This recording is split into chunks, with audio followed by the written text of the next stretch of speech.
Il ne lui restait plus que le poids de la trahison et un battement de cœur qui la rongeait. Seule, marquée et réduite au silence, mais pas brisée, Anita a choisi de se lever. Aujourd'hui, l'homme qui a bouleversé son monde sans le savoir veut arranger les choses, et l'ami qui l'a vu tomber doit affronter la vérité qu'elle pensait ne jamais voir apparaître. Ce n'est pas l'histoire d'une femme sauvée, c'est celle d'une femme qui s'est reconstruite. Avec du cran dans la voix, une détermination dans ses pas et un enfant qui n'hériterait jamais de sa honte, Anita s'engage dans le feu du pardon, du pouvoir et de l'héritage. Non pas pour oublier son passé, mais pour s'en relever. Darius était assis derrière son bureau, les coudes fermement ancrés sur la surface en acajou, les paumes repliées sous son menton.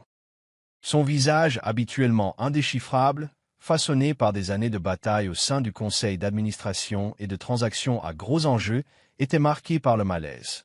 Il n'était pas habitué à l'incertitude, ni dans les affaires, ni dans la vie, pas en lui-même. Mais Anita avait changé cela, depuis qu'elle était entrée dans son bureau avec une livraison de nourriture et un ventre qui ne portait pas seulement un enfant, mais peut-être le sien. Son esprit ne s'était pas arrêté de tourner. Il avait essayé de se concentrer. Les emails, les rapports trimestriels, des nouvelles d'investissement. Elles restaient toutes intactes sur son écran. La seule chose qui résonnait dans sa tête était le son de sa voix. 3 mois. 3 mois. C'était aligné. 2, parfaitement. Il se leva brusquement, arpentant son bureau à grands pas, agité. Les souvenirs autrefois flous lui revinrent, plus clairs. Le club, la douceur de son rire, la lueur hébétée de ses yeux. Cette étrange innocence qui n'avait alors aucun sens, mais qui brûlait maintenant dans sa poitrine d'une culpabilité amère. Il avait cru qu'elle n'était qu'un chevalier sauvage parmi tant d'autres. Mais ce n'était pas le cas. C'était quelqu'un. C'était Anita. Et si l'enfant était de lui, il arrêtait de faire les 100 pas. Il avait besoin de savoir. Ce soir-là, il se retrouva garé à 2 pâtés de maison de l'appartement de Sanders. Il ne savait pas pourquoi il était là. Seulement, il ne parvenait pas à se défaire du besoin de la revoir, de comprendre ce qui l'avait brisé, de poser la question qui le rongeait depuis qu'elle avait quitté son bureau. Le bébé est-il de moi? Les rues étaient calmes, ponctuées seulement par les aboiements occasionnels d'un chien ou le vrombissement lointain d'une moto. Darius, adossé à sa voiture, fixait la porte d'entrée de l'autre côté de la route. Les lumières à l'intérieur étaient tamisées. Une ombre passa devant la fenêtre, sa silhouette. Sa main se serra plus fort sur le volant. Il ne savait pas quoi dire. Il n'était même pas sûr de mériter de lui parler à nouveau. Mais il avait plus besoin de vérité que de réconfort. Le lendemain, il l'appela. Il a trouvé le numéro de Sanders grâce à un détective privé. Un numéro qu'il avait juré de ne jamais utiliser à des fins personnelles. Mais ce n'était pas seulement personnel. C'était la vie. « Bonjour », répondit Sandra, prudente. « Bonjour. Je m'appelle Darius Aimuan. J'essaie de joindre Anita. » Un long silence. Il percevait le poids du jugement dans le silence. « Que lui veux-tu » demanda Sandra d'une voix crispée. « J'ai besoin de lui parler. Juste une fois. Je crois, » hésita-t-il. Puis il a dit clairement. « Je crois que je suis le père. » Nouveau silence. Puis plus doucement. « Attendez. » Les secondes passèrent. Puis la ligne changea à nouveau. « Bonjour. » Sa voix. Il n'avait pas imaginé la force qu'il contenait. Même fatigué et sur ses gardes, il cachait quelque chose de tranchant sous la surface. « C'est Darius, » dit-il. « Je sais, » répondit-elle sèchement. Il s'éclaircit la gorge. « Je suis désolé de t'appeler comme ça. Je ne savais pas comment te joindre autrement. Je ne voulais pas envahir ton espace. » Un long silence. « Alors, que veux-tu » Il expira. « Parlez. Écoutez, si tu me le permets. Pour demander quelque chose d'important. » Il attendit. Aucune réponse. « J'ai besoin de savoir si je suis le père. » Silence. Puis un changement de position, à peine un souffle, mais il l'entendit. « Et si c'est le cas, » demanda-t-elle, « je veux en assumer la responsabilité. » De quoi? D'une nuit que tu as oubliée? D'une fille que tu n'as pas reconnue? Ces mots le frappèrent plus fort qu'il ne l'aurait cru. « Oui, » dit-il simplement. Malgré tout cela, un nouveau silence. Mais quelque chose dans son souffle lui disait qu'elle écoutait maintenant. Sans pardonner, sans s'adoucir, mais à l'écoute. Finalement, dit-elle, rendez-vous demain. À 16 heures. Je vais vous envoyer l'adresse. La ligne fut coupée et Darius expira pour la première fois depuis des heures. Ce soir-là, Anita était assise à la table de la cuisine de Sandra. Son téléphone serré dans une main, l'autre posé sur la bosse sous son t-shirt. « Tu ne lui dois rien, » dit Sandra en posant une tasse de thé chaud devant elle. « Je sais, » murmura Anita, « mais tu veux le voir. »« Je veux des réponses, » corrigea-t-elle. « Je veux le regarder dans les yeux et lui demander pourquoi. » Elle ne le dit pas à voix haute, mais une question plus profonde, inexprimée, la traversa. S'il est le père, qu'est-ce que cela signifie pour moi? Pour cet enfant, elle ne croyait pas au conte de fées, mais elle croyait au jugement. Et demain, c'était exactement ce qui allait arriver. Le café était petit et niché dans un coin tranquille de la ville, loin des klaxons et des gaz d'échappement de l'île Victoria. Un endroit choisi délibérément, non pas pour son charme, mais parce qu'il était oubliable. Un terrain neutre. Anita était assise au fond, sa chaise inclinée vers le mur, les yeux rivés sur le bord ébréché de la tasse de thé devant elle. Elle portait une longue robe gris anthracite qui enveloppait son ventre rond et un foulard drapait délicatement ses épaules. Ses cheveux étaient tirés en arrière en un chignon soigné. Ses lèvres étaient nues. Elle paraissait calme, mais son cœur battait la chamade. Elle ne savait pas pourquoi elle avait accepté de le rencontrer. Elle s'était dit que c'était pour obtenir des réponses, pour rendre des comptes. Mais une part d'elle, une part qu'elle détestait, avait voulu qu'il la regarde et ressente ce poids. La culpabilité. Le prix. La porte sonna doucement. Elle ne se retourna pas tout de suite. Elle n'en avait pas besoin. Elle sentit sa présence dès son entrée, comme un changement dans l'air. Darius scruta la pièce une fois, puis s'avança vers elle. Chaque pas était mesuré, mais ses yeux trahissaient autre chose, la tension, le regret, et quelque chose de plus profond qu'il n'avait pas encore nommé. Il s'assit lentement en face d'elle, comme s'il s'approchait de quelque chose de sacré ou de dangereux. Peut-être les deux. « Anita » dit-il doucement, goûtant à nouveau son nom. Elle hocha la tête, toujours silencieuse. Il y eut un long silence. Le cliquetis de tasses. Une cuillère qui remue en arrière-plan. Les rires d'un couple de l'autre côté du café. Mais entre eux, rien. Juste le pouls de tout ce qui restait non dit. « Je n'étais pas sûr que tu viendrais, » dit-il. « Je n'étais pas sûr non plus. » Il baissa les yeux. « Merci. » Elle pencha la tête. « Ne me remercie pas. Parle, tout simplement. » Darius s'éclaircit la gorge, cherchant désespérément par où commencer. L'assurance polie qu'il arborait comme une armure dans les salles de réunion avait disparu. Il paraissait plus jeune. « Humane. Fileable. »« Je me souviens de cette nuit-là, » dit-il. « Pas tout. Mais je me souviens de toi. Je me souviens avoir pensé que quelque chose chez toi n'avait pas sa place ici. Tu étais différent. Innocent. Mais je n'ai pas arrêté. » La mâchoire d'Anita se crispa. « J'étais drogué, » dit-elle clairement, sans ciller. Il leva les yeux. La douleur traversa son visage. « Je ne savais pas.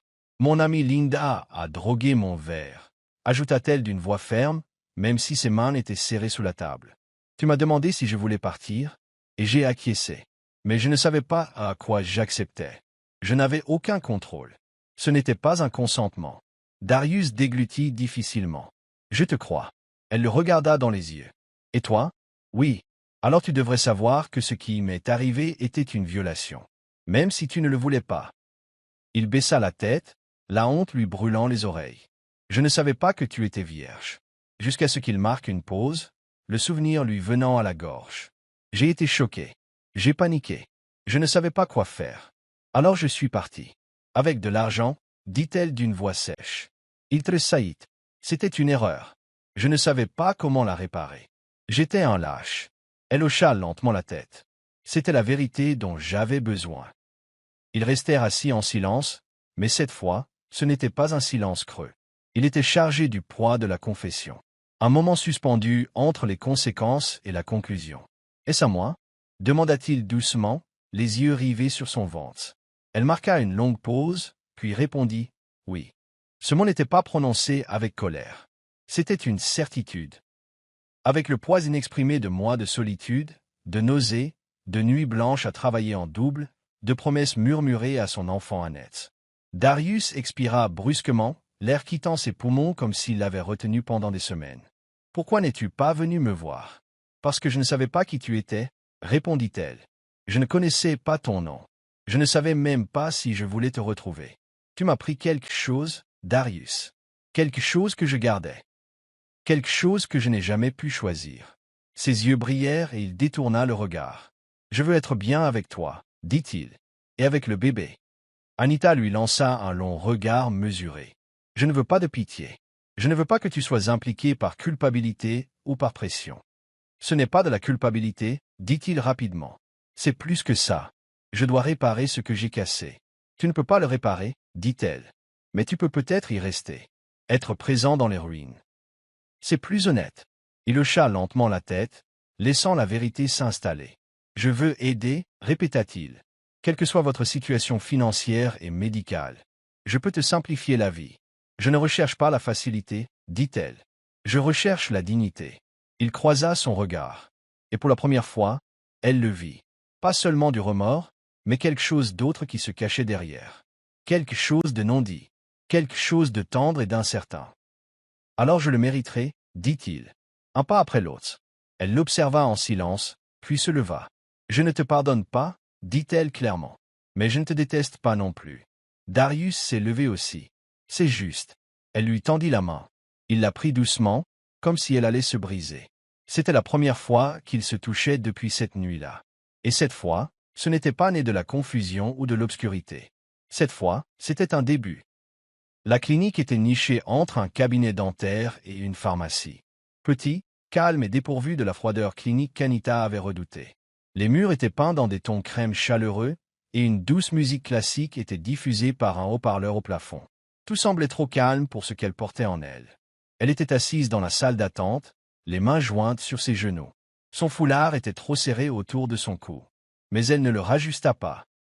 L'air à l'intérieur de la clinique était frais, mais la sueur perlait dans sa nuque. Chaque partie de son corps vibrait d'impatience et d'effroi. À côté d'elle, Darius était assis, raide, vêtu d'une chemise impeccable et d'un jean foncé. Décontracté pour un homme comme lui, mais toujours élégant, comme s'il ne savait pas vivre sans lignes nettes et cols impeccables. Ses mains reposaient sur ses genoux, mais ses doigts tremblaient sans cesse, trahissant une nervosité qu'il taisait. Il n'avait pas beaucoup parlé depuis le café. 2 jours plus tard, il avait reçu un SMS. « Puis-je venir avec toi pour le test de paternité ?» À sa grande surprise, elle avait répondu « Oui. » Jeudi à 10 heures. Et maintenant, ils étaient là. Mademoiselle Anita, elle leva les yeux. Une infirmière se tenait à la porte, un sourire bienveillant, un bloc-notes pressé contre sa poitrine. « Par ici, s'il vous plaît. » Anita se leva, ajusta sa robe et entra dans la pièce. Darius se leva également, hésitant un instant avant de le suivre. La pièce était stérile et lumineuse. Le médecin les salua d'un léger signe de tête et leur fit signe de s'asseoir. « Juste un simple test ADN non invasif, » dit-il en remontant ses lunettes sur son nez. « On va vous prélever un échantillon de sang à tous les deux. Aucun risque pour le bébé. » Anita hocha la tête. Darius ne répondit pas. Il tendit simplement le bras lorsqu'on le lui demanda, la mâchoire crispée par l'aiguille qui pénétrait. Anita détourna la tête pendant sa propre collecte, regardant par la fenêtre le ciel gris, infini. Elle était désormais habituée à l'inconfort, aux aiguilles, habituée à donner des morceaux d'elle-même à ceux qui avaient besoin de preuves de sa douleur. Une fois ce travail terminé, elles quittèrent la clinique ensemble. Le trajet dans la voiture de Darius se fit en silence. Elle n'avait pas voulu la prendre, mais la chaleur était impitoyable et ses chevilles gonflées commençaient déjà à protester. Elle se glissa donc sur le siège passager en cuir lisse, les bras croisés sur la poitrine, regardant par la fenêtre le monde défiler dans un flot. Darius n'a pas pris la radio. Il n'a pas posé de questions. Il a simplement conduit. À mi-chemin de chez Sandra, il parla doucement. « Que feras-tu si le test révèle que je ne suis pas le père ?» Anita se tourna vers lui, surprise par la question. « Si, dit-elle fermement. J'étais vierge. » Darius serra les doigts autour du volant. Puis, si je l'étais, il marqua une pause. « Que me permettras-tu d'être ?» Elle réfléchit longuement. « Je ne sais pas encore, » répondit-elle. « Mais je ne te laisserai pas acheter ton entrée dans la vie de cet enfant. » Je n'essaie pas d'acheter mon entrée. Elle a encore regardé par la fenêtre. « Alors ne fais pas comme si tu pouvais. » Les résultats sont tombés une semaine plus tard. Elle ne s'attendait pas à être nerveuse, mais elle l'était. Non pas parce qu'elle doutait de la vérité, mais parce que cela allait tout changer officiellement. Elle s'assit sur le canapé de Sandra lorsque l'enveloppe arriva. Sandra la lui prit doucement dans les mains, sans un mot, et quitta la pièce.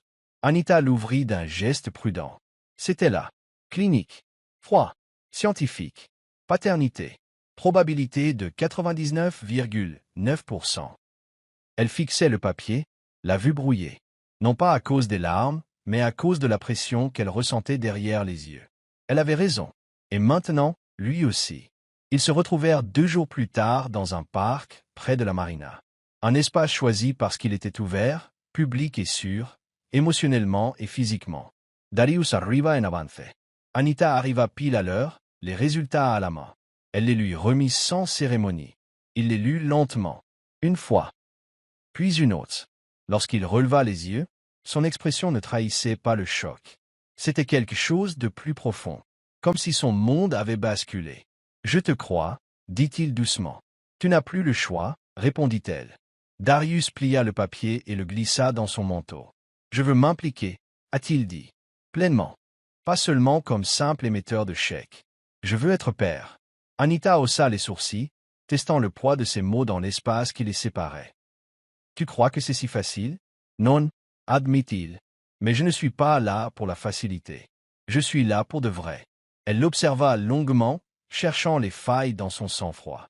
Elle cherchait des signes d'ego, de culpabilité se faisant passer pour de l'amour. Mais elle n'en trouva rien. Ce qu'elle découvrit, c'était quelque chose de brut. Non mérité, mais honnête. L'appartement que Darius lui avait réservé ne ressemblait en rien à ce qu'Anita attendait. Ce n'était pas une suite luxueuse et imposante avec des lustres et une piscine sur le toit. Ce n'était ni impersonnel ni froid, comme elle le craignait. C'était calme, insolite, situé dans un complexe sécurisé en périphérie de la ville. Sûr, privé et verdoyant. Un endroit avec juste assez de silence pour s'entendre penser. La première fois qu'elle y est entrée, elle en a eu le souffle coupé. Non pas par extravagance, mais par la délicatesse de l'endroit. Les murs étaient peints dans des tons terreux doux. Le mobilier était simple et chaleureux. Il y avait un lit bébé en bois dans la chambre d'enfant, fraîchement monté. Un fauteuil à bascule était posé près de la fenêtre. Une légère odeur de peinture fraîche et d'huile essentielle de lavande flottait dans l'air. Le garde-manger était rempli. Le réfrigérateur était plein. Une petite enveloppe posée sur le comptoir de la cuisine contenait un mot, écrit à la main, en caractères gras et nets. Cet espace est à vous. Prends ce dont tu as besoin. Laisse le superflu. Anita resta longtemps debout au milieu du salon, les mains posées sur son ventre, incertaine de ce qu'elle devait ressentir. Gratitude? Malaise? Soupkin? Tout cela se mélangeait dans sa poitrine comme des nuages d'orage prêts à éclater. Plus tard dans la soirée, Sandra vint l'aider à s'installer. Elles déballèrent ensemble son petit sac. Quand Sandra vit la chambre d'enfant, elle marqua une pause, les lèvres entr'ouvertes, muette d'admiration. « Ça va ?» demanda-t-elle. Anita hocha brièvement la tête. « Ça ne semble pas réel. Peut-être parce que c'est la première fois depuis des mois que tu n'as pas à lutter pour respirer. » Anita s'assit alors. Elle passa une main sur la courbe de son ventre. Le bébé bougea de nouveau, plus actif ces derniers temps, comme s'il sentait la tension se relâcher dans sa vie.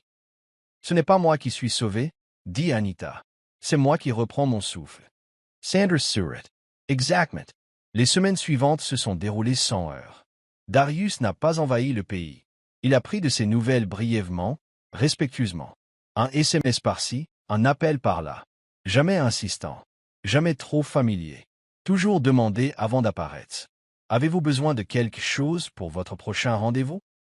Puis-je envoyer quelqu'un pour vous aider à faire les courses? Serait-ce acceptable que je passe? Il n'a jamais hésité. Et petit à petit, cela a fait une différence. Un jour, en rentrant de son rendez-vous prénatal, elle a ouvert la porte et a trouvé quelque chose qui l'attendait sur la table basse. Un petit carnet relié en cuir. À l'intérieur, un mot. J'ai pensé que tu aimerais peut-être tenir à nouveau un journal. Pas pour moi. Pour elle. Anita cligna des yeux à ce dernier mot. Elle? Il n'avait pas encore parlé du sexe du bébé. Elle retourna le mot. Sandra me l'a dit. Je lui ai demandé avant de la laisser dire quoi que ce soit. Les coins de sa bouche se sont légèrement recourbés vers le haut. Cette nuit-là, elle ouvrit le journal et écrivit une lettre à sa fille. Tu es né de quelque chose de brisé. Mais tu es entière. Tu n'es pas une erreur. Tu es le moment où j'ai refusé de disparaître. Le moment où j'ai choisi de m'élever. Et je te donnerai le monde, même si je dois le reconstruire de mes propres mains. Darius continua à se montrer présent par petites attentions. Il apporta des livres sur la paternité. Il l'écoutait parler. Il n'essayait jamais de réécrire le passé. Mais il ne l'évitait pas non plus. Un après-midi, alors qu'ils étaient assis l'un en face de l'autre à plier de minuscules grenouillères, il dit doucement, « J'ai passé la majeure partie de ma vie à tout contrôler. C'est la première fois que j'apprends à mériter ma place. » Anita le regarda, une chaussette à la main. Son regard était indéchiffrable. « Tu fais mieux que ce que j'espérais. »« Pas assez bien. »« Pas encore. » Il hocha la tête. « Alors je continuerai à venir. » Et il l'a fait. Il a engagé une sage-femme privée, quelqu'un de doux et d'expérimenté, qui faisait des visites à domicile sans se presser. Il a amélioré son assurance maladie sans un mot. Lorsqu'il a découvert qu'elle souhaitait créer une activité secondaire de vente de kits de puériculture, il a mis en contact avec un designer produit et lui a proposé de lui créer un site web. « Pas parce que tu as besoin de moi, » a-t-il dit, « parce que je crois en toi. » Celle-là a été différente. Elle n'a pas dit merci. Mais elle ne l'a pas arrêté non plus. Un après-midi, Anita se tenait devant la fenêtre de la chambre d'enfant, regardant les feuilles danser au vent. Son ventre était lourd. Elle avait mal au bas du dos. Ses chevilles étaient enflées. Mais elle ressentait autre chose maintenant, de la stabilité. La jeune fille qui avait pleuré seule dans la chambre d'hôtel d'un inconnu était toujours en elle. Mais elle avait changé. Elle avait trouvé une voie qui n'impliquait pas l'oubli. Mais en pleine transformation. Elle ne savait pas encore si elle pourrait pardonner à Darius. Mais elle ne le voyait plus comme l'homme qui l'avait ruiné. Il devenait quelqu'un d'autre. Un homme qui restait. Un homme qui écoutait. Un homme qui n'était pas là quand elle s'est effondrée. Mais qui avait choisi de l'accompagner dans sa reconstruction. Et pour la première fois, pensa-t-elle, peut-être que cet enfant n'aurait pas seulement une mère survivante. Peut-être qu'elle aura un père qui a appris à l'aimer à la dure. Anita avait toujours cru que la conclusion était un mythe. Une invention pour rendre la douleur supportable, poétique même. Mais ces derniers temps, le passé pesait sur ses côtes comme un poids qu'elle ne pouvait ignorer. Ce n'était pas seulement le bébé qui grandissait en elle. C'était une voix, un fantôme. Une question qu'elle ne s'était pas autorisée à affronter. Pourquoi Linda avait-elle fait ça? Pas seulement la trahison. Pas seulement l'alcool. Mais le pourquoi, la partie de l'histoire qui n'avait jamais été racontée. Elle ne connaissait rien de Linda. Mais elle ne pouvait pas non plus faire comme si la blessure était refermée. Pas quand elle saignait encore dans les moments de calme. Ce matin-là, elle envoya un message à Linda pour la première fois depuis la nuit qui avait tout brisé. « Anita, je veux te rencontrer. Juste une fois. Sans te disputer. Pas de drame. J'ai besoin d'entendre la vérité de ta bouche. » La réponse est arrivée 20 minutes plus tard. « Linda, tu es sérieuse? » Anita, « Oui. » Linda, « D'accord. » Nomme l'endroit. Elle choisit un café tranquille sur le continent, loin des endroits où elles avaient l'habitude de se retrouver. Un terrain neutre, comme un tribunal sans juge. Anita portait une longue robe fluide ce matin-là. Son ventre était désormais indéniable, rond et fier, reposant sous ses mains jointes tandis qu'elle attendait. Son visage était nu. Elle ne portait ni bijoux, ni masque. Elle n'était pas venue pour impressionner ou intimider. Elle était elle-même, à vif, blessée, ouverte. Linda est arrivée avec 15 minutes de retard, comme toujours. Elle avait l'air différente, un peu plus mince. Ses yeux étaient cernés d'une matière plus sombre que le maquillage ne pouvait en dissimuler. Ses cheveux étaient tirés en une queue de cheval. Elle portait une robe moulante qui ne masquait pas sa légère posture affaissée. Et quand elle vit Anita, ses lèvres tressaillirent, un mélange de culpabilité et d'arrogance passée. « Et » dit-elle en se glissant sur la chaise en face d'elle. « Salut » répondit Anita d'une voix calme. Fermement. Ils restèrent assis en silence un moment. Puis Linda soupira et se laissa aller en arrière, les bras croisés. « Alors, » dit-elle, « je suppose que c'est là que tu me maudis. »« Je ne suis pas venue pour jurer, » dit Anita. « Je suis venue pour la vérité. » Linda cligna des yeux, décontenancée. « La vérité, oui. Tu crois que j'avais prévu que tu tombes enceinte ?» Elle ricana. Je ne connaissais même pas ce type. Le regard d'Anita ne bronchait pas. « Mais tu m'as drogué. » La bouche de Linda s'ouvrit, puis se referma. Sa langue se pressa contre sa joue. « Je ne t'ai pas drogué. J'ai juste mis quelque chose dans ton verre pour te détendre un peu. Tu étais toujours si tendue, Anita. Tu ne lâchais jamais prise. Tu n'as jamais fait la fête. Tu agissais comme si ta virginité te rendait supérieur à tout le monde. Je n'ai jamais dit ça, dit Anita doucement. Tu n'étais pas obligé, rétorqua Linda. Tu l'as rendu évident. Toujours aussi parfait. Pendant que j'étais quoi? La fille avec les erreurs? Les relations ratées? Celle dont tout le monde s'attendait à ce qu'elle échoue? Anita la fixa, la gorge serrée. Linda détourna le regard, la voix brisée. Sais-tu ce que ça fait de te voir traverser la vie comme si tu étais intouchable? Comme si rien ne t'était jamais resté. Je n'étais pas intouchable, dit Anita. J'étais prudente. Linda Riddermirmit. Prudence Hein? Jusqu'à ce que tu ne le sois plus. Anita se pencha en avant, la voix basse mais tranchante. Je n'étais pas négligent. J'ai été trahi. Par toi. Le café bourdonnait doucement autour d'eux. Un bruit de fond. Des rires lointains. Rien de tout cela ne touchait le poids de la table qui les séparait. Linda baissa les yeux et se mordit l'ongle du pouce. Je ne pensais pas que ça irait aussi loin. Je voulais juste que tu ressentes quelque chose. Quelque chose de vrai. Savoir ce que c'est que d'avoir la vie injuste. Alors tu as fait mon choix, murmura Anita. La voix de Linda se brisa. J'étais jalouse. Pas de ta virginité. De ta certitude. Tu croyais en quelque chose. Et moi, je ne croyais plus en rien. Anita expira lentement, les mots s'imposant comme des pierres sur sa poitrine. Linda déglutit difficilement et leva les yeux. Je suis désolé. Je suis sérieuse. Je ne pensais pas que ça te ruinerait. Ça n'a pas été le cas, dit Anita en se redressant. Ça m'a changé. Ça m'a marqué. Mais je ne suis pas ruinée. Elle posa doucement ses mains sur son ventre. Je construis une vie avec ce que tu as essayé de briser. Les yeux de Linda s'emplirent de larmes, mais ne se remplirent pas de larmes. Elle semblait vouloir dire autre chose, mais ne trouvait pas les mots. Anita se leva. C'était tout ce dont j'avais besoin. Tu peux vivre avec ta culpabilité maintenant. J'en ai assez de la porter pour toi. Linda ne répondit pas. Elle resta assise là, stupéfaite, à la regarder s'éloigner. Lentement, sûrement, puissamment, le ventre en avant, le dos droit, le regard droit devant. Dehors, le soleil commençait à percer les nuages. Anita leva le visage vers lui. Elle ne se retourna pas. Et pour la première fois depuis longtemps, elle se sentit libre. Anita se tenait au bord de la rue poussiéreuse, les yeux fixés sur le portail familier de la maison qu'elle avait autrefois considéré comme son foyer.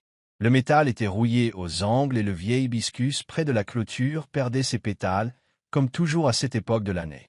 Elle n'était pas revenue depuis près de 6 mois, pas depuis sa disparition avec seulement un mot et un sac rempli de chagrin. Ses doigts tremblaient légèrement tandis qu'elle tendait la main vers la porte. Elle s'ouvrit en grinçant sur ses gonds, avec ce même grincement réticent qu'elle émettait lorsqu'elle revenait discrètement après ses révisions nocturnes. Les souvenirs la frappèrent comme un rayon de soleil à travers une vitre poussiéreuse, trop soudain, trop éclatant. Elle prit une inspiration et entra. Le silence rayait dans l'enceinte. Le linge était étendu sur l'étendoir, se balançant dans la brise tiède. Un chat noir et blanc qu'elle ne reconnaissait pas était blotti sous le manguier. Rien n'avait changé, et pourtant tout avait changé. La porte était déverrouillée. Elle l'ouvrit. L'air sentait le poivre séché, le laurier et autre chose. Le parfum de sa mère, léger mais toujours présent dans le couloir. Elle s'arrêta sur le seuil, soudain incertaine. Son corps se souvenait de cet endroit, mais son esprit lui semblait étranger. Puis une voix venant de la cuisine, qui laissait la porte d'entrée ouverte. Des pas, puis le silence. Sa mère se tenait au bout du couloir, figée. La cuillère en bois qu'elle tenait à la main tomba par terre. Anita ne dit rien. Le regard de sa mère se posa sur son ventre rond. Son soufflet s'écoupa. Anita ouvrit la bouche pour parler, mais aucun son ne sortit. Puis sa mère fit 2 pas hésitants en avant, puis 2 autres, jusqu'à se retrouver devant elle, assez près pour la toucher, mais toujours effrayée. « Je te croyais morte » murmura sa mère d'une voix tremblante. Les yeux d'Anita brillèrent. « Je ne savais pas comment te regarder en face. » Et comme ça, sa mère tendit la main et la prit dans ses bras. « Sarah, Ferris, Chalaros. » Anita s'enfonça en elle comme une petite fille qui retient son souffle depuis trop longtemps. Des larmes coulèrent. « Silencier, purifiant. » Sa mère la berçait, une main derrière la tête, l'autre posée sur le bébé, comme si elle essayait de les protéger tous les deux à la fois. « Tout va bien, » murmura-t-elle. « Tu es à la maison. Tu es en sécurité. » Ces mots brisèrent quelque chose en Anita, dont elle n'avait pas conscience. « Je suis désolé, s'étrangla-t-elle. Je ne voulais pas te faire honte. Tu es ma fille, dit sa mère en se reculant juste assez pour voir son visage. Pas un titre, pas une statistique. Ma fille. Derrière eux, son père se tenait dans le couloir, les bras croisés, l'expression indéchiffrable. Il avait vieilli, les cheveux plus clairsemés, le regard plus terne, mais il était toujours le même homme. Sévère, fier, silencieuse. Leurs regards se croisèrent. Anita fit un pas vers lui, incertaine. Vulnérable. « Je ne voulais pas te blesser, dit-elle. Je ne pouvais juste pas te laisser me voir brisé. » Son père ne répondit pas. Il avança lentement, puis tendit la main et la posa fermement sur l'épaule. « Tu n'as jamais été brisé, dit-il. Tu te battais seul. La gorge d'Anita, S.I. Sarah. Il regarda son ventre. Et ça? Sa voix s'adoucit. C'est toujours notre sang. Elle sourit à travers ses larmes. Il la serra dans ses bras, d'abord maladroit, puis ferme. Réel. Pardonnant. Ils s'assirent ensuite ensemble au salon, sa mère lui apportant un verre de jus comme si de rien n'était. Comme si le temps ne s'était pas écoulé. Mais tout avait changé. Il parlait lentement, prudemment. Ses parents posaient des questions, et elle répondait ce qu'elle pouvait. Ils n'ont pas insisté pour obtenir tous les détails, juste assez pour comprendre. Sa mère a tendu la main par-dessus la table et l'a serrée. Quoi que cet homme vous ait fait, il ne vous a pas enlevé. Tu es toujours là. Tu es toujours entière. Anita hocha la tête et passa son pouce sur l'anneau de son verre. Il essaie de faire quelque chose maintenant. Je ne m'y attendais pas, mais il arrive. Son père resta silencieux au début, puis dit d'un ton bourru. Alors, qu'il continue à apparaître. Mais toi, c'est toi qui tiens la plume. C'est toi qui décides de l'histoire que ça va donner. Plus tard dans la soirée, Anita entra dans son ancienne chambre. Le mur était encore orné de posters de ses rêves universitaires, à moitié déchirés, décolorés, mais intacts. Son lit était fait, l'oreiller ayant conservé sa forme de la dernière fois qu'elle y avait pleuré. Sur l'étagère se trouvait sa Bible d'enfance, quelques vieux trophées et son journal. Un des vieux, celui qu'elle avait laissé derrière elle. Elle le prit et l'ouvrit à la dernière page. « J'attendrai, car je suis sûre de ma valeur. » Elle traça la ligne. Puis elle tourna la page et écrivit. Je revins, non pas comme une jeune fille perdue, mais comme une femme qui avait trouvé sa voie. De l'autre côté de la fenêtre, le crépuscule s'était installé. Mais à l'intérieur, une lumière s'était allumée. Tout avait commencé par une question. Ils étaient assis dans le bureau de Darius. Un après-midi tranquille, ponctué par la pluie lointaine qui claquait contre les fenêtres. Anita était assise en face de lui, une main posée sur son ventre, l'autre serrée dans une tasse fumante de thé à l'hibiscus qu'il lui avait offerte à son arrivée. Sa posture était plus droite maintenant. Ses yeux ne bronchèrent pas lorsqu'ils croisèrent les siens. Darius se laissa aller au fond de son fauteuil, l'observant avec une douceur encore nouvelle, mais qui lui devenait familière. « Tu sais, dit-il, j'ai réfléchi. C'est toujours dangereux, répondit-elle avec un petit sourire. Ivricana doucement, chaleureusement. Je suis sérieux. Je me demande sans cesse. Combien de femmes ont une histoire comme la vôtre? Pas seulement le traumatisme, mais aussi la force. Le travail. Le silence. Porteur un poids lourd tandis que le monde détourne le regard. Le sourire d'Anita s'estompa. Ses doigts se resserrèrent légèrement autour de sa tasse. Elle ne l'interrompit pas. Et si, continua-t-il, on pouvait créer quelque chose? Pas par charité. Comme un héritage. Une structure. Un espace où des femmes comme vous, mères célibataires, survivantes, rêveuses, pourraient construire leurs propres projets. Elle haussa un sourcil. Tu veux créer une entreprise pour ma douleur? Non, dit-il aussitôt en secouant la tête. Je veux créer une plateforme bâtie sur ta force. Cela la fit s'arrêter. Il prit un dossier sur son bureau et le fit glisser vers elle. À l'intérieur, des notes, des croquis, des ébauches de marques. Un nom était entouré à l'encre rouge. Elle construit les fondations.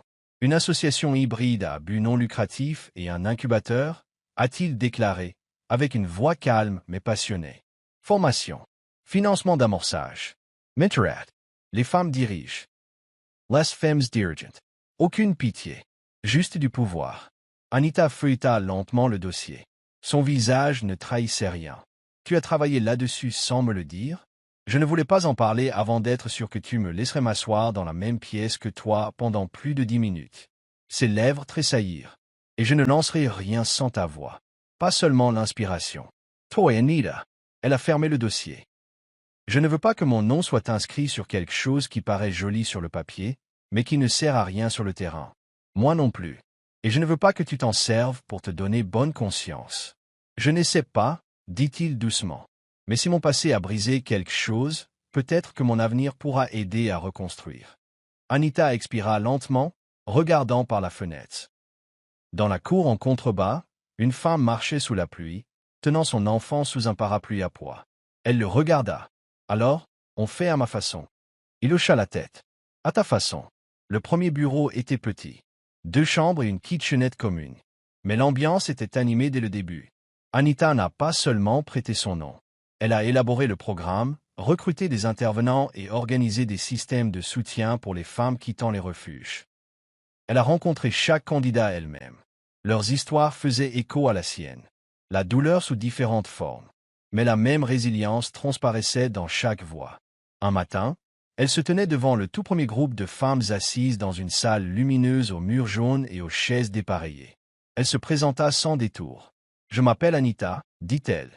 Je ne suis pas une victime. Je ne suis pas une sainte. Je suis une mère. Une femme. Et je suis encore en train de guérir. » Toutes les têtes se tournèrent vers elle, dans un silence qui n'était pas vide. Il était empreint de recueillement. On m'avait dit un jour que ma vie était ruinée. Mais me voilà, en train d'écrire un nouveau chapitre. Et je ne l'écris plus seul. Les applaudissements ont rempli la salle. Mais plus que cela, l'espoir a pris le dessus. Des mois plus tard, elle se tenait aux côtés de Darius sur une scène improvisée lors du lancement officiel de la fondation. Des journalistes ont pris des photos. Des invitations avaient été envoyées à des entreprises sponsors, des ONG et des militants. La foule était plus nombreuse qu'elle ne l'avait imaginé. Trop bruyante, trop habillée. Elle se sentait un peu à l'écart. Jusqu'à ce qu'elle aperçoive 3 femmes du programme pilote assises au premier rang, la tête haute. Darius s'écarta et la laissa parler en premier. Sa voix ne tremblait pas. « Ce n'est pas une question d'image, » dit-elle à la salle. Il s'agit de reconstruire. Les femmes ne se contentent pas de survivre, elles créent. Elles portent, nourrissent, s'élèvent. Voilà à quoi ça ressemble quand des choses brisées prennent racine, fit-elle en faisant un geste derrière elle. Après cela, tandis que la foule se mêlait et que les caméras se tournaient ailleurs, Darius s'approcha d'elle discrètement. « Tu as rendu cela réel, » dit-il. « Nous l'avons rendu réel, » corrigea-t-elle, avant d'ajouter. « Ne laissez pas cela devenir une phase. Ça ne le sera pas. Je vous tiendrai au courant. » Il sourit. « J'espère que toi aussi. » Puis, pour la première fois depuis le début, elle tendit la main et la prit. Non pas par obligation, mais parce qu'elle l'a finalement choisi. Non seulement pour reconstruire, mais pour croire à nouveau en quelque chose. Linda n'a pas été invitée au lancement, mais elle est venue quand même. Elle se tenait au fond de la foule, à moitié cachée sous le dais en tissu, un verre de vin pendant à ses doigts manucurés. Son regard parcourut les visages du public jusqu'à ce qu'il la trouve, Anita. Sur scène, confiante, rayonnante, autoritaire, l'ironie était glaciale. Anita, l'innocente, la vierge qui autrefois s'accrochait à ses idéaux comme à une armure, se tenait maintenant devant une bannière de fondation, vêtue d'une douce robe émeraude qui moulait son ventre rond comme un signe de fierté. Les caméras cliquèrent. Les cadres supérieurs se penchèrent pour écouter. Même lui, Darius, se tenait à ses côtés tel un prince repenti, lui chuchotant entre 2 discours comme si elle était la star de la soirée. Linda sirota son verre, l'amertume lui coulant sur la langue. Elle ne reconnut pas la femme sur scène. Ce n'était plus la fille qu'elle avait autrefois méprisée en silence, celle qu'elle avait droguée, trompée, trahie dans un moment de méchanceté superficielle. Non, cette femme avait transformé sa honte en pouvoir, son silence en micro. L'estomac de Linda s'ennoua. Elle s'avança jusqu'au bord de la scène, les talons aiguisés sur le trottoir. Alors que la foule se raréfiait, elle se rapprocha, juste au moment où Anita descendait de scène et se dirigeait vers un petit groupe de femmes qui riaient près de la bannière de la fondation. « Anita, » dit-elle. Le nom résonna comme une pierre. Anita se retourna, le visage calme mais indéchiffrable. « Linda, tu as l'air différente. »« Je le suis. » Linda eut un sourire narquois, mais il n'atteignit pas ses yeux. Voilà donc à quoi ressemble la survie. Des costumes et des sponsors? Non, dit Anita. Voilà à quoi ressemble la responsabilité. Et la grâce, celle que tu ne mérites pas, mais que je t'ai quand même accordée en te laissant vivre sans être exposé. Linda cligna des yeux. Le bruit de la foule se transforma en bruit de fond. Tu t'es toujours cru meilleur que moi. Je n'aurais jamais dû l'être, dit Anita. Tu m'as démoli, et pourtant je me suis relevé. La voix de Linda baissa. Tu as eu de la chance. Il s'est avéré qu'il était riche, puissant, PDG. S'il n'avait été qu'un inconnu, tu serais encore en train de nettoyer les comptoirs de l'appartement de Sandra. Anita n'a pas bronché, et je l'aurais fait avec dignité, car j'avais mérité chaque jour de guérison. Tu crois que son argent m'a changé? Non. J'étais en pleine reconstruction avant son arrivée. Il ne m'a pas sauvé. Il m'a vu. Linda s'est approchée. Et maintenant tu te crois intouchable. Non, répondit Anita. J'ai juste arrêté de donner de l'importance à ta voix. Derrière elle, Darius avait remarqué la tension. Il s'approcha, mais Anita lui tendit la main. Pas encore. Linda ricana, regardant les banderoles lumineuses derrière elle, les applaudissements résonnant encore dans l'air. Tu as vraiment compris tout le conte de fées. La maison, le bébé, l'homme. J'espère que ça en vaut la peine. Anita sourit, mais ce n'était pas cruel. C'était calme. Bien sûr, ce n'est pas un conte de fées, dit-elle. C'est une résurrection. Puis elle se pencha, sa voix n'étant plus qu'un murmure. Non pas de colère, mais de clarté. Et voilà la différence entre nous. Linda, tu m'as brisé parce que tu n'as pas su te guérir. Mais moi, si. Et maintenant, c'est toi qui regardes dehors. Le visage de Linda se fendit légèrement. Non pas de fureur, mais de la panique silencieuse de quelqu'un réalisant enfin que son pouvoir avait expiré. Anita essayait de tourner. Darius la rejoignit à quelques pas, les sourcils froncés. « Ça va ?» Elle hocha la tête. « J'ai enterré ce fantôme. » Il lui prit la main. « Prête à rentrer ?» Anita regarda autour d'elle, non pas les banderoles, ni les invités, ni les flashs des appareils photo, mais le petit cercle de femmes qu'elle avait encadré, qui se levaient maintenant de leurs chaises pliantes pour s'enlacer. « Rire. Greer. Oui, dit-elle. Ma maison est exactement là où je suis. » Cette nuit-là, elle était allongée sur le canapé, la tête posée sur les genoux de Darius. Le bébé donnait de légers coups de pied sous sa main. « Elle est forte, dit-il, la paume chaude contre la courbe de son ventre. »« Elle regarde, répondit Anita. Et peut-être était-ce le cas. Regarder une femme brisée, à qui on avait annoncé que son avenir se terminait dans cette chambre d'hôtel, mais qui, au lieu de cela, l'avait réécrit de sa propre main. Regarder un père qui avait échoué mais ne s'était pas enfui, qui s'était tenu près du feu et avait contribué à bâtir quelque chose de nouveau à partir des cendres. Regarder ce que signifiait ne pas être parfait, intact ou en sécurité, mais entier. Anita ferma les yeux et murmura, non pas à Darius, ni à elle-même, mais à l'enfant. Tu es né de la douleur, mais tu seras élevé dans un but précis. Tu n'es pas le fruit d'une nuit. Tu es l'héritage d'une femme qui a choisi de vivre. Et dehors, les lumières de la ville clignotaient. Éclatantes, sans complexe, vivant, tout comme elle, nous voici arrivés à la fin de l'histoire. J'espère qu'elle vous a plu. Aimez ma chaîne YouTube et abonnez-vous pour découvrir d'autres histoires intéressantes.